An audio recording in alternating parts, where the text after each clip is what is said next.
Hi, welcome back to RV Kitchen with Evada Cooper and with her husband, the Texas RV professor Terry Cooper, with her today. We're talking about RV maintenance for ladies and how important that is. But we've got something that I think it might be just a little bit more important, and that is that you had a birth in the family just what, yesterday? Or Yesterday morning, yesterday morning, and there she we is. had, there she is. Uh-huh.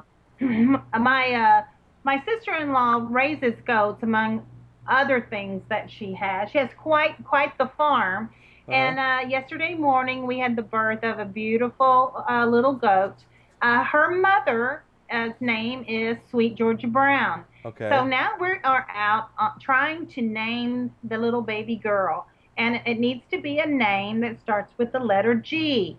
So we are asking our viewers to help us name this little girl. Mm-hmm. Okay. And if the name is selected that you are providing, then you will receive a certificate with this little girl's picture on it, along with stating that you are now the goat parent, or instead of the godparent. There you go. Uh, And that So you could be the godmother, I mean the goat mother, or the goat father. That's right. Well, you get a certificate of authenticity on that, right? Correct. You get the Correct. honor and a hearty handshake and all that kind of good stuff. There's no big money prize, but just the thrill of victory.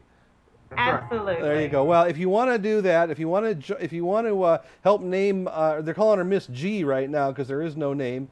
If you want to name Miss G, send your name selections to kitchen at rvnn.tv, and that way Evada will get the suggestions, and we'll be able to pick a winner here fairly shortly. So anyway, that's a lot of fun. I did not grow up on a farm, but up here in northern Indiana, we have one of the biggest county fairs, and for years and years, and my daughter is 28 years old and still comes back to see the animals at the Elkhart County Fair, and the goats are always our favorite because they're always so friendly and just kind of, they're really fun animals anyway. So anyway, I enjoy that.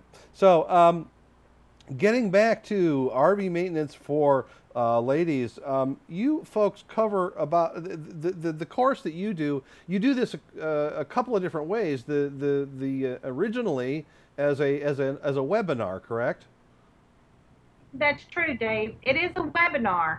There's two ways to deliver that webinar to you. Mm-hmm. You can do it online, Mm-hmm. or you can do it by purchasing disc that you'll slide into your computer, Right. and that you just access those files. Okay. But we teach through a webinar form, yes. Okay, well, we'll look at this discs here in a little bit, but you cover about 8 different areas that you think are important for ladies. First one, of course, and I know that I can feel Terry's influence on this as well, which is that the electrical system is kind of, that's sort of, a lot of things emanate from the electrical system, and that's really important to know about. Well, the number one thing that goes wrong with your RV. Now, first of all, I need to say that I'm getting these stats from a national a road service assistance program. I Uh-huh. got these stats from them that out of the top 10 things that go wrong with your RV, all of them are related to electrical. Yeah. Okay. So obviously that's going to be a key component. And the number one thing that we suggest you start off learning is what is electricity? How does it work? How does it impact your RV? And all the appliances. Uh-huh. Okay, and then after that, then you also cover the propane systems. Correct? The propane.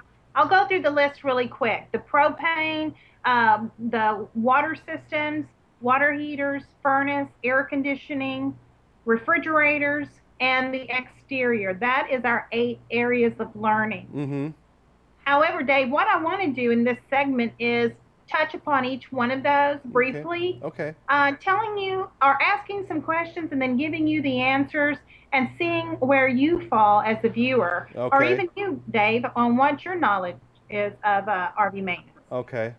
All right. Well, we could bring Courtney in on this as well, maybe. Okay, now let's start with our electrical systems. All right. Okay. Okay. Okay. All right. How many electrical systems do you have in your RV, Dave? 3. Very good. Do you know what they are? They are your automotive battery system.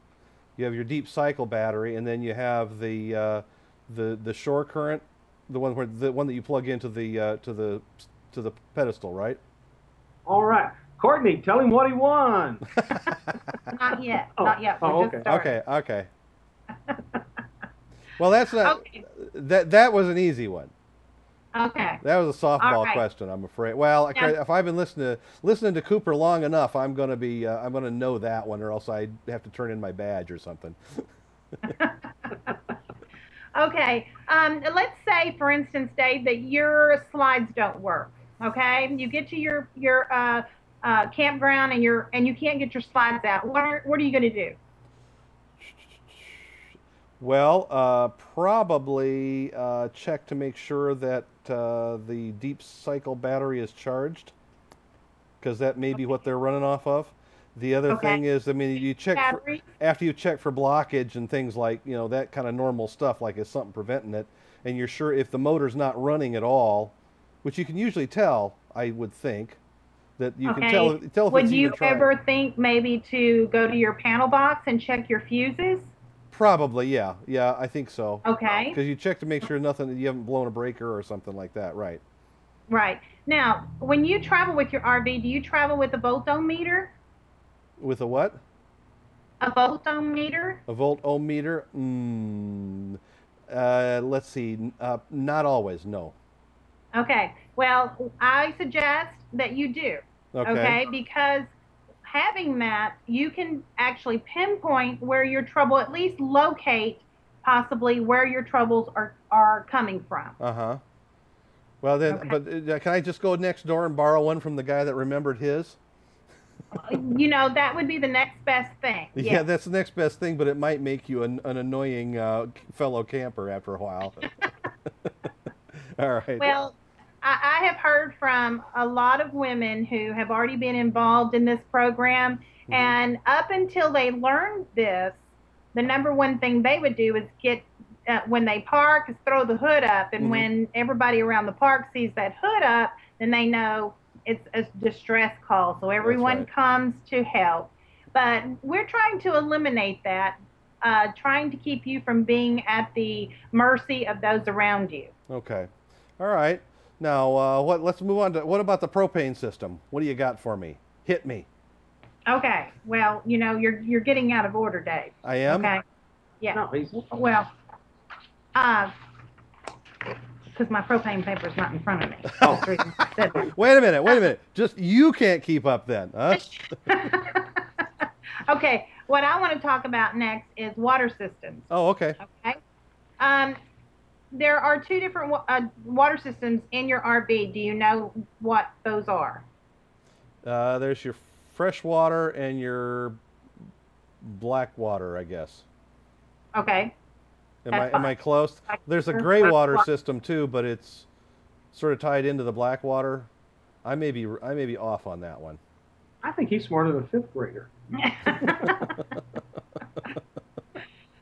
Okay, now what is this important item that you need to have that you connect to your RV that helps protect your what on the water end that helps protect your RV from pressure? It's a water pressure regulator, and you put it between the pedestal and your RV so that you don't put too much pressure through your system.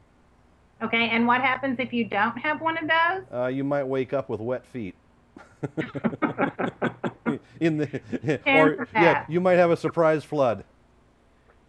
Dave, do you know when the biggest time that we have water leaks? When is What time that? of the day? When is that? It's actually just before dawn.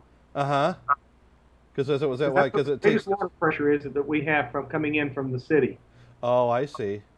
Because that it build because they're filling the water towers up or whatever, and it just builds up, and not a lot of use during the night, so the pressure builds up. Exactly, Yeah, that's exactly. interesting. So Okay, like you said, you'll wake up with your feet wet. That's a good explanation of it. there you go.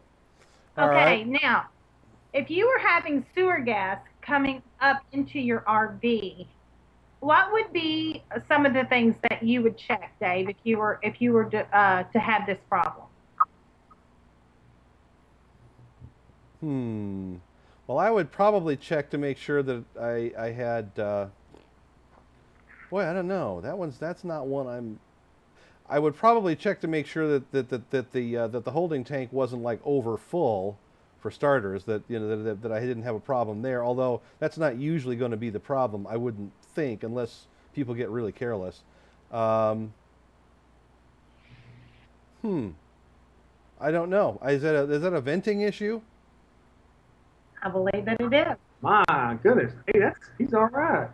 Yes, it is a venting issue. Uh-huh. If it's not vented properly, if there's something wrong, those are the first things that you're going to check. These are the vents There on are the several roof? different products available out there that that you can even replace what you have on your unit Uh-huh. that actually are, it's a little better than standard, that get rid of those gases a lot better. Okay.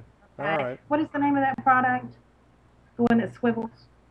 Well, we used to call it in the business the Woody Woodpecker head. Okay. Yeah, there's different trade names for them, but basically what they are is they're just they have a siphon effect to draw that sewer gas out of there.